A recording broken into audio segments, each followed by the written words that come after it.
Hi, this is Team Airpriori with Jason Liu, Archita Sundare, and Faiz Panjani, and our CS6220 data mining techniques spring 2021 project is basically a predictive modeling for flight delays. Hi, I'm Archita. I worked on processing the dataset, decision tree classifier for predicting flight delays, tree visualization, wrote the code summary and introduction of paper, and why do we care to solve the problem and report. Hi, I'm Jason, and basically for the report, I wrote the abstract, the methodology, the discussion, and the results. For the code, I basically wrote the data balance for regards to SMOT, and also for the code, I wrote the logistic regression and the evaluation of the models. Hi, I'm Faiz Panjani, and I work on the gradient boosting classifier, the data imbalance issue, reprocessing of the data in the code. For the report, I worked on the methodology, discussion, results, and that's it.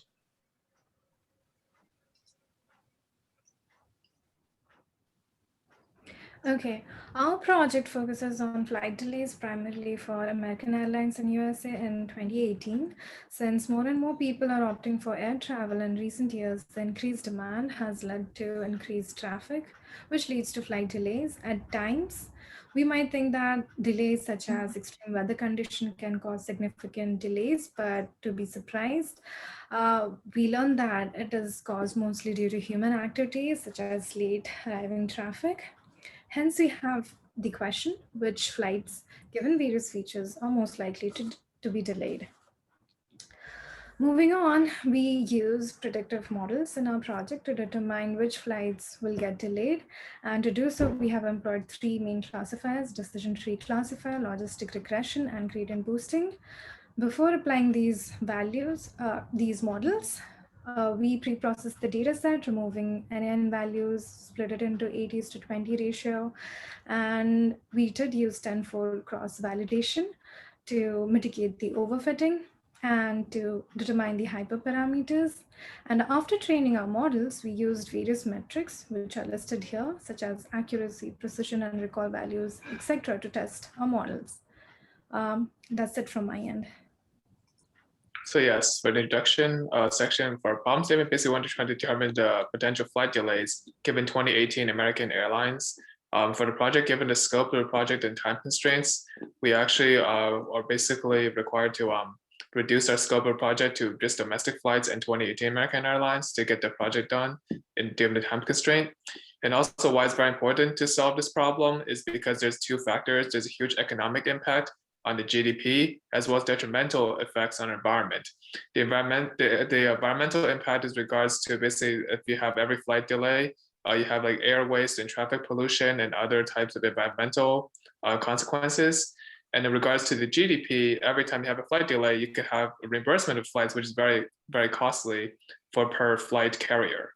And we also have some background information from Kun et al. From Stanford, which the paper name is called Application of Machine Learning Algorithms to Predict Flight Arrival Delays. From the Stanford paper, it basically focused mostly on like how the flight delays actually cost the economy and the environment. But for our paper, we decided to pivot our focus to be something more of, given the flight delays, what are the type of various features that could be caused from it. So then I'll have Faiz talk about the methodology for our project. Right, coming to the methodology, we started by pre-processing a data set. So we filtered out the values for the records for only American Airlines to reduce the size of a data set. And then from there, we deleted all the canceled flights. And then we filled in the missing values. And then we went to normalization of the data for some of the models. And then we realized that we had a lot of data imbalance. There were a lot more on-time flights than the delayed flights. So then we tried Smoothie to address the data imbalance issue. It did not give very good results. So then we tried a bunch of other things.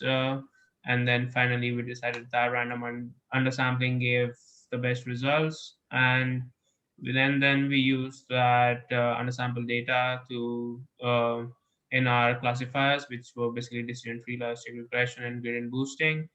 And then we also use tenfold cross validation on all of our classifiers, and also use the evaluation strategies mentioned before on them. So yes, a quick brief summary of the code. So for processing a pre-processing data set, we basically removed all the NAN values, all the non-numerical nominal features that cannot be train tested in the model. We basically addressed the data imbalance with SMOT and random undersampling. For decision tree, we basically determined, like, given a decision tree train and test model, what's like the best tree depth for the most optimal model. For logistic regression, we basically have the output of like the coefficient and the intercept. And also regards to basically the logistic regression, we also have the linear regression, which is a comparison of logistic regression for the coefficient and intercept. And finally, for gradient boosting, we basically determine from the gradient boosting what the type of ensembles. So from the ensembles, we have basically like a lot of iterations for the ensemble, like 50 times iteration to increase the accuracy of the training set. We also have the evaluation models, as mentioned before, regards to precision, F1 score, recall, and the AOC curve, and also the precision recall curve, ROC curve, and precision recall curve. And finally, we have feature importance and results, as later shown in the presentation. Okay, moving on to the results that we collected for decision tree classifier, we can see that the unbalanced data has no impact as the precision and recall values are 0. And the TNR being the true negative is 1, which basically means that it hasn't classified and acts as a dummy. So we don't rely on it. And once we apply SMOT, we see that the precision and recall values have improved, but not as to the expectation. So once we apply undersampling, we see that it has improved, and it has, like, we obtain almost 60% of accuracy, and the other precision and recall values have also improved significantly, and hence we go for undersampling for decision tree classifier. That's it from my end. The same holds true for logistic regression. So for logistic regression, when we had before applying SMOT and undersampling, we had a really bad score of a true negative rate of 0, which basically means like we had almost all the flights being called delayed essentially. That hence results in a 1 recall value. Afterwards, we applied SMOT, which basically significantly improved all the metrics, especially the recall value and also the accuracy as well. And then after applying the random undersampling, we have even more improvement. So it's an incremental improvement regards to the accuracy. So the accuracy is about the same as the SMOT, but the precision recall is more optimal because it's all greater than 0.5. And now I'll hand over Faiz the type of results for the gradient boosting classifier.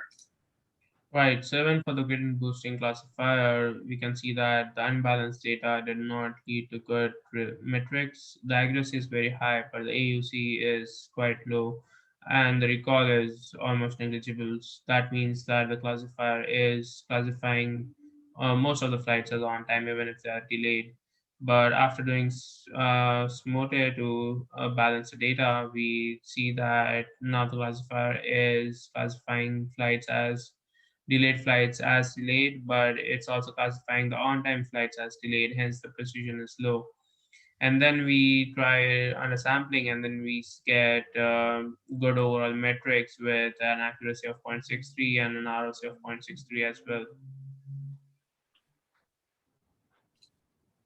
Okay, moving on to the feature importance. This report shows that the top 2 feature importances for the decision tree classifier, and as you can see, the CRS arrival time has the highest importance score of 0.57, and the other features that make to the list are the day, departure time, and month, and hence we can conclude that all these 4 features contribute the most in determining which flights were delayed given the decision tree classifier. And now I hand it over to Jason. So yes, for the feature importance for logistic regression, we find out that the CRS arrival time, or basically planned arrival time, is very high importance score, 0.75, which suggests that basically arrival delays are very impactful for the features. We also have a CRS elapsed time, which is the planned time of flight, with 0.436. And then we also find there's a CRS departure time, which is 0.114, and the month, which is also very low, which is 0.016. So this basically shows that like the arrival time delays are more impactful than the departure time delays. Now I hand over to Faiz to talk about feature importance for the gradient boosting classifier. Right, so for gradient boosting classifier, we can see that the day, scheduled arrival time, scheduled departure time, and month act as the most important features which lead to the classification of delayed flights.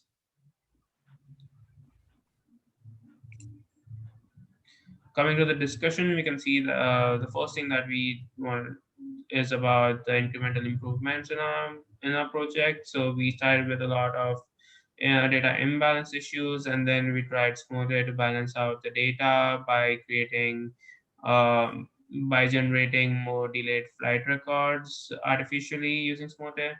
But then that lead to other issues such as low precision scores. And then we tried a bunch of things like combination of oversampling and undersampling to offset that. But then finally we realized that random undersampling gave us the best possible results when we were sampling out around 100,000 records out of the data set. And then we found that the precision and recall values were better with random undersampling as well. Another reason to do random undersampling was due to the combinational limitations of our machines, and the models were taking huge longer times to train, and then k-fold cross validation was not feasible. So yeah, although our project is very comprehensive, it's not yet complete. We actually have a lot of future work to do. So for future work, we could use the randomized forest for decision tree classifier. We could have used a logistic regression improvement with neural networks and support vector machine. And for the gradient boosting classifier, we could use XGBoost. And had we had more time for a project, we would analyze the range of dates before the COVID pandemic from 2018 to 2020. We'd also choose the economic, environmental cost of delays as in addition to the features. And we also could determine other features that might cause delays, such as wheel off or wheel on at taxi and distance of flight. Okay, moving on. So thus, in order to conclude our presentation, we found that the gradient boosting classifier was our best model that was able to predict flight delays from 2018 American Airlines dataset with almost 63% accuracy rate. And the features that helped us to determine flight delays are planned arrival time, departure time, day and month of flight. Now we move on to code demo, yes, and I hand it over to Jason. So yes, for the code demonstration, we basically show how to pre-process the code. So for example, we first basically determine all the features that are like NAN. We remove those features because they're not processable. And then we also determine from the code, like drop any features that cannot be modeled into classifiers. So keep only nominal numerical features. And then we have just checking for any flight delay, flight arrival delay flights are NAN, and then we determine any missing NAN features. We fill in those NAN features. And after all the pre-processing is done for the features, we basically then be able to address the data imbalance. So for addressing data imbalance, we had mostly two approaches. We had regards to SMOT, data imbalance resolution.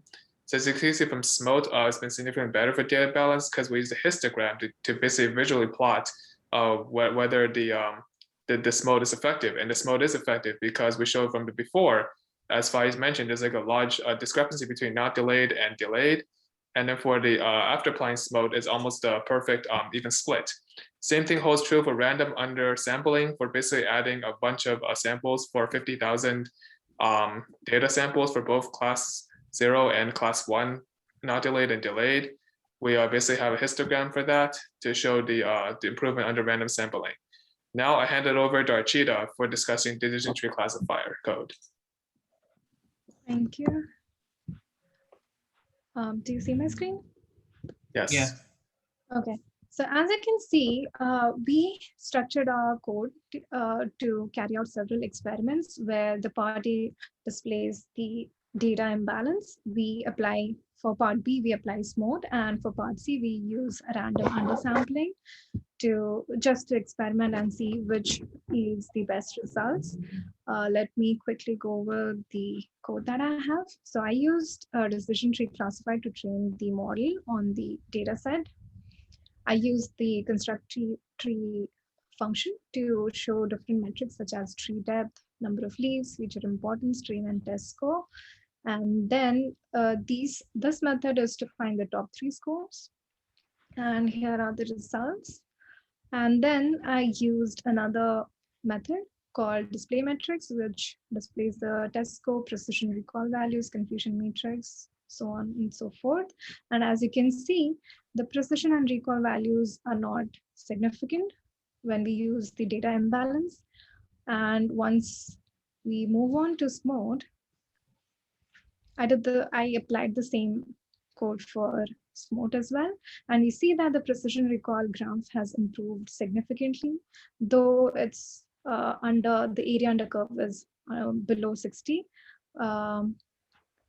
And then once we move on to random undersampling, we see that the precision recall curve has improved significantly, and the graph is better than what we had previously. Yeah, I think that's it from my end. I now hand it over to Jason. Okay, for regards to logistic regression, we basically do the same thing with parts A, B, and C. So before data imbalance, a logistic regression, we show the coefficients and the intercept value. Intercept value is very, very low. Here it's like negative 2.8, which means it's a very bad model fit. And also just for sake of comparison, we also have linear regression as well to compare the coefficient intercept value with logistic. There's significant improvement after applying SMOTE, which is now basically negative 1.5. And you can see from the metrics, which is from display metrics function here, they have a much stronger precision recall value. Because before it was actually really low at the display metrics, which basically only 0.19.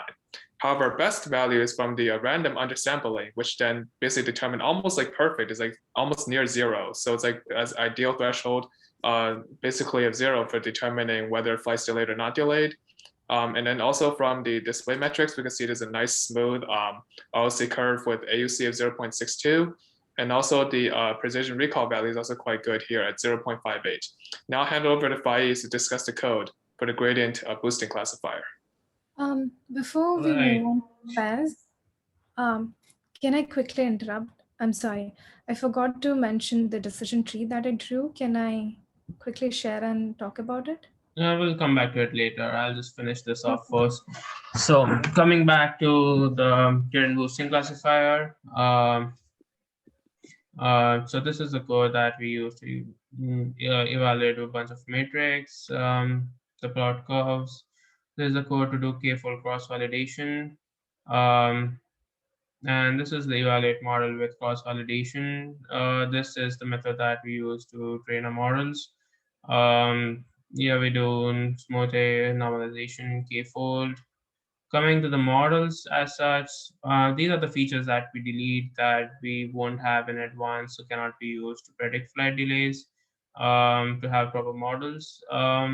This is the model that we use with unbalanced data. As you can see, the metrics are not that great, but with SMOTE, the metrics are good except for the precision recall curve. And then with random undersampling, we can see that the final model has overall better metrics and the curves are also much better. Okay, let me quickly share my screen. So I'm sorry, I'll quickly talk about it. I forgot to mention the visual graph that I drew for decision tree classifier. As you can see, the orange box displays the ones that belong to class 0, where 0 represents the non-delayed flights and excuse me, 1 represents the delayed flights. And the higher the entropy, as you can see, the higher the entropy, it becomes more harder to distinguish which class it belongs to, and the orange shows it's better correlated to class 0, and blue shows that it's better correlated to 1. And yes, that's it from my end. Right. So yes, this is basically Jason, Faiz, and Achira for regards to our project for Airpriori. And hopefully learn from this project that you guys can also make a better flight predictions during this COVID pandemic. Also learned a lot about the classifiers for gradient boosting, logistic regression, and the decision tree classifier. Thank you.